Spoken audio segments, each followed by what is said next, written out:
Hello, this is Chef John from foodwishes.com with Dirty Dirty Rice. That's right, I love dirty rice, but I've always dreamed of doing an extra dirty version. And what follows is my fairly successful attempt to do just that. And one little word of warning before we proceed. While the final results are absolutely delicious and relatively attractive, parts of the actual procedure to make this are absolutely horrifying. As in, you should probably make this alone with no one watching you.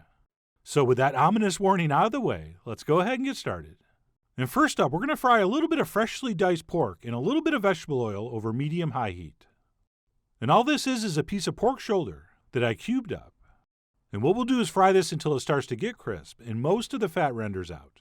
And if you're wondering if you could use bacon instead, of course you can. Or if you want, you could use a cured unsmoked pork like a pancetta, which would also be great in this. Okay, so use what you want. I mean, you are, after all, the Andrew Dice Clay of your dirty, dirty rice play. But I went with the easy-to-find, relatively inexpensive pork shoulder. And like I said, we're going to cook that until it's nicely browned, and we've rendered out a good amount of fat, in which we're going to cook the next set of ingredients, the Holy Trinity. And if you're familiar with the cooking of Louisiana, you know that means a trio of onions, celery, and green peppers. And along with that, we will also toss in a nice big pinch of salt. And we'll go ahead and saute those until they start to soften and sweeten and turn translucent. And it really is this amazing amalgamation of pork fat and aromatic vegetables that forms the foundation of this recipe. And so many other recipes from New Orleans, for that matter. But anyway, like I said, we'll go ahead and cook those stirring until they start to soften up and turn translucent. And then once that happens, we can go ahead and toss in our spices, herbs, and seasonings, which will include a whole bunch of paprika. Right, regular's fine, smoke's fine, spicy's fine, or any combination. And then we will also add in a little bit of cumin, as well as some freshly ground black pepper, also known as my second favorite kind of pepper, followed by my favorite kind, a little touch of cayenne. And then we didn't use any fresh garlic here, because we're going to add in some garlic powder, which gives you a little different flavor, and both would work. And then we'll finish up with a little bit of dried oregano and a little bit of dried thyme.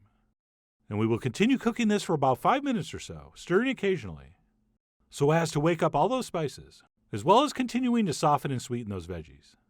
And while we're waiting for that to happen, we can move on to what is definitely the most horrifying part of this production. And that would be to finally chop up some raw chicken livers. And not a little, a lot. All right, this is like 8 ounces. And it's one of the main reasons this dirty, dirty rice is so filthy.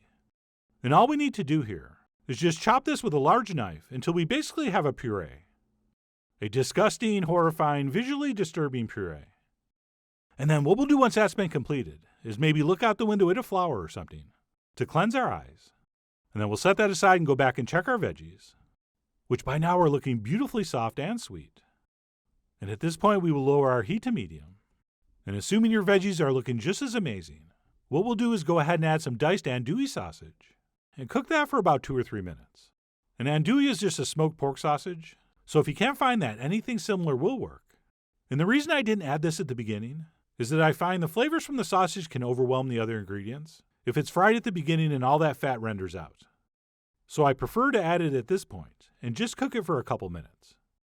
And then once that's been accomplished, we can go ahead and add in our liver puree, which again is just an absolute horror show. But the profound deliciousness of the final product makes all the nightmares worth it. And then once that's in, we will also add our long grain rice. And then slowly and thoughtfully stir all this together.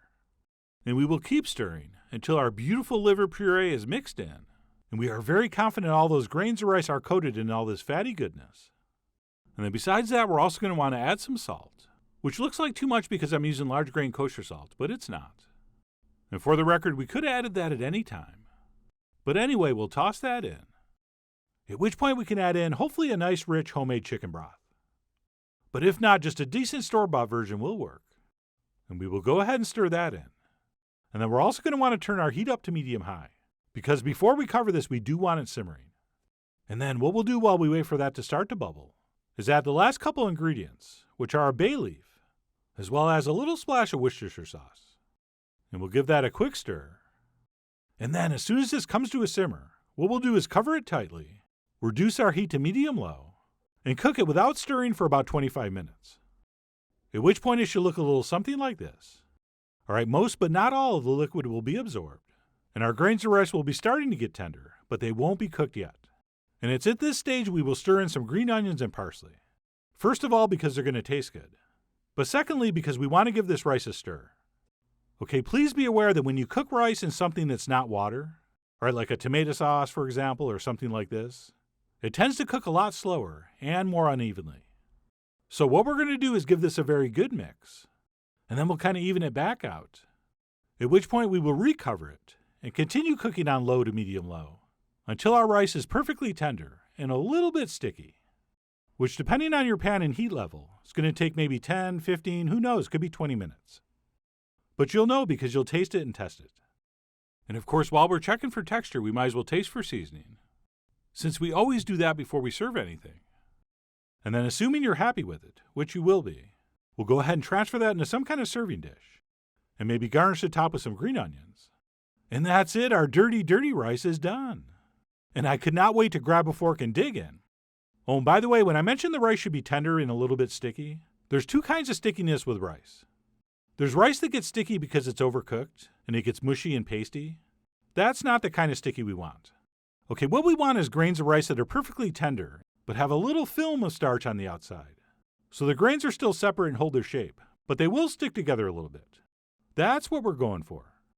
And above and beyond texture, the level of savoriness and meatiness here is just off the charts. Right? This is so rich and satisfying it could be a meal unto itself. And the main difference between this and regular dirty rice is that traditionally dirty rice is made by cooking the rice first, and then just mixing all the dirty ingredients in at the end before you serve it. Whereas here with dirty, dirty rice, we actually added all that dirty filthiness in at the beginning, so that all those amazing flavors would be absorbed into the grain as it cooked. And it really does make a tremendous difference. And yes, I could have just kept eating that as is, but decided to try it under another experiment, swamp chicken, which didn't really come out as I thought, so I'm not sure if I'm going to show it. But the beautiful thing about this rice is that it really doesn't matter what you serve with it, since it really does steal the show. Oh, and I should mention, if you don't tell people there's liver in it, they might not notice. Right? That's how meaty and delicious this is. And then maybe you tell them later, maybe you don't. That's up to you.